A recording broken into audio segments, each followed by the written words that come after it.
Today, I brought teens together to ignite a discussion about their knowledge of what sex education is. My goal was to acknowledge the lack of education that Memphis has with sex, from abstinence to STDs. Preteens and teenagers have no idea about the importance of what sex is and how sex can affect you in so many ways.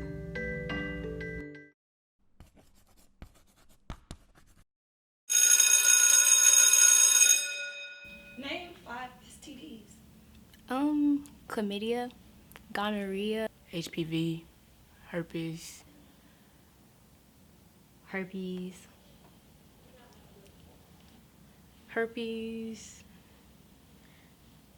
chlamydia. I don't know any STDs, but I know it's a disease. Human immunodeficiency virus. You think I knew that, did you? Ooh. I don't know if you would necessarily say crabs. I don't know the scientific term for it. Let's see another one. Blue waffle. HIV, chlamydia, you got herpes, you got birth control. My name is Andrea Stubbs, and I manage community-related research for St. Jude Children's Research Hospital. And I've been doing that for the last 13 years, almost 13 years. Community HIV-related research at St. Jude. My primary role is to galvanize or mobilize community-based groups in order to develop a nice prevention plan for youth and young adults.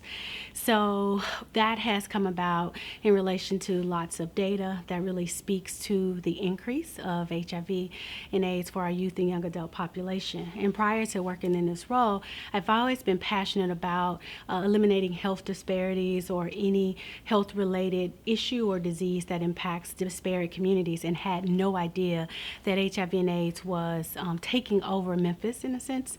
So unfortunately in Memphis we have HIV rates that looks like some third world countries, and we realize that the same activities that are used in order to contract an STI or even become pregnant are the same ones that are used to contract HIV. And so with the enormous numbers that we had in our community, it is pivotal that we focus our attention on prevention methods to help our youth become more and more healthy. If we don't address what the numbers look like, and currently just thinking about or just being familiar with the data. So we have historically had higher numbers. We're ranked 8th in the U.S. for metropolitan cities for high numbers of HIV. And of those diagnoses that we've had in Memphis, Shelby County, the majority of those are of African Americans. About 89% of those new diagnoses are of African Americans. We also see a great number of those for men, young men, and then about 60% of those diagnoses are between the ages of 15 and 34. And so that really speaks a lot to someone in my position who is trying to develop, new policies, new programs or practices to try to eliminate HIV, because I'm not thinking about today, but I'm thinking more long term in the future. If we don't address the high number of youth and young adults between that 15 to 34 age group who are becoming infected with HIV, then there may not be a future for Memphis and Shelby County. So those are the ways in which we approach public health when we're trying to really figure out what are some of the challenges and address those barriers that are there. So that's the importance, thinking about the community long term and also thinking about the health and well-being of our youth and young adult minority population in Memphis and what that will look like 10 years from now if we don't begin to be more aggressive with testing and educating and promoting new programs, practices, and policy changes around HIV prevention. Do you know what a contraceptive is? No. Birth control.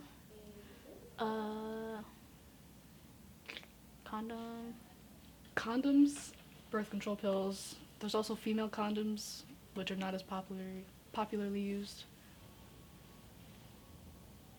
Sorry, I can't name 3. I don't know what a contraceptive is. The main question today is, have you ever had to talk? If so, who are you with and how was that like? When I was in middle school, my mom kind of gave us the talk. It was really weird and awkward, and I didn't appreciate it. But yeah, technically, I got the talk. I've had the talk with both of my parents, actually. It was pretty weird. I've never had to talk, but like, I've learned about like periods and stuff at an early age. So I guess I kinda did. Well, I've never had the talk before. Have had the talk with my mom, actually. Both parents have mentioned it, but first it was awkward, but then again, it was for my safety, and I was at the right age. It was proper age, I guess, to introduce it. So Briefly had a talk with my parents, but it wasn't as in depth, or I don't know, it wasn't very detailed because of the awkwardness surrounding the talk. But I have received sex education classes at school. I did have the talk, and it was with some of my friends at school. And it was a weird experience because I was just sitting in class, and then he walked over and was like, "Hey, let me tell you about this." And I just kind of sat there, listened, and I was just creeped out of my mind. it should be more often open than awkward because it prepares you. Not only does it prepares you, it opens your mind to let you know what to do and what not to do. And it just makes you want to do the right thing instead of just randomly doing something wrong. Most people put sex on like it's nothing, it's nothing, it's just two people. But I think that it's more than that, and it should be talked about regularly. It's vital and it's definitely important, but it's also something that happens on a regular basis, and most people don't know or talk about the subject as much. My name is Sandy Bromley. I'm the director of the Shelby County Crime Victims and Rape Crisis Center. We work with all victims of crime across the community. And in addition to working with victims of crime, we try to do violence prevention efforts as well. So we try to go out to the schools and to youth groups and talk about healthy relationships, talk about consent and the importance of establishing healthy boundaries in our relationships so that hopefully we can prevent sexual violence from happening. In addition to having to negotiate your physical sexuality, we also have to remember that emotions get tied up in that as well.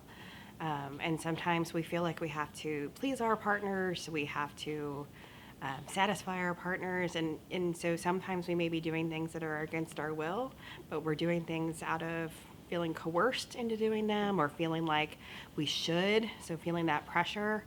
And so it's also really important for folks to identify what those emotions are that are tied up in all of this.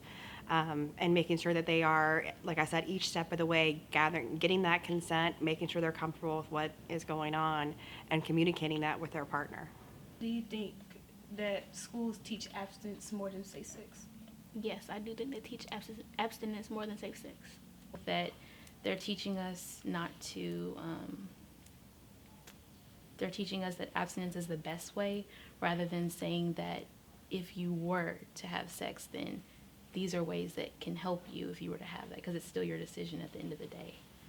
Currently, the preferred method of sex education for our Shelby County school system is abstinence-based, and it's only offered maybe one semester, and that semester is really sometimes optional depending on the focus of our youth, whether they are working on maybe a military focus or art focus, or sometimes at the discretion of the teachers, the health and wellness teachers.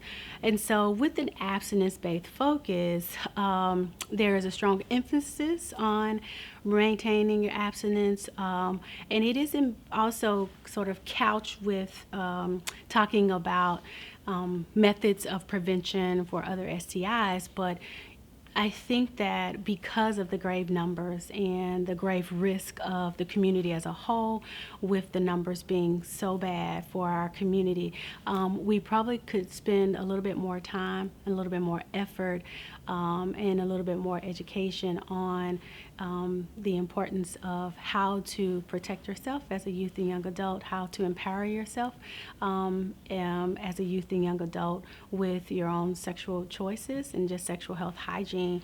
Currently, as it stands, the power seems to be in the hands of the education system, the leaders, and also parents, and just I think, a healthy point of view that wants to protect youth and young adults, but not really considering, in my opinion, how valuable youth and young adults can be at the table with discussing how they would like to have sex education delivered and respect that.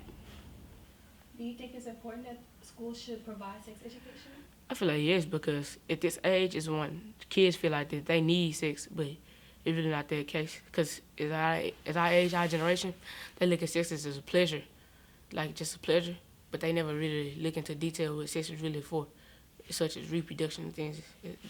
Sex education is important because it's really how we're going to prevent future sexual violence. We really need to start teaching people how to negotiate their sexuality in a healthy way so that it doesn't become unhealthy. And I absolutely believe if we can do that, we can prevent future people from being victimized. Around our age is the time that we start, we're growing and changing, and we might indulge in something, and there's no way to stop that, but there is a way to make it safer for us and to make sure that unwanted teen pregnancies are not as high as they are now, and to prevent STDs, stuff like that. All right.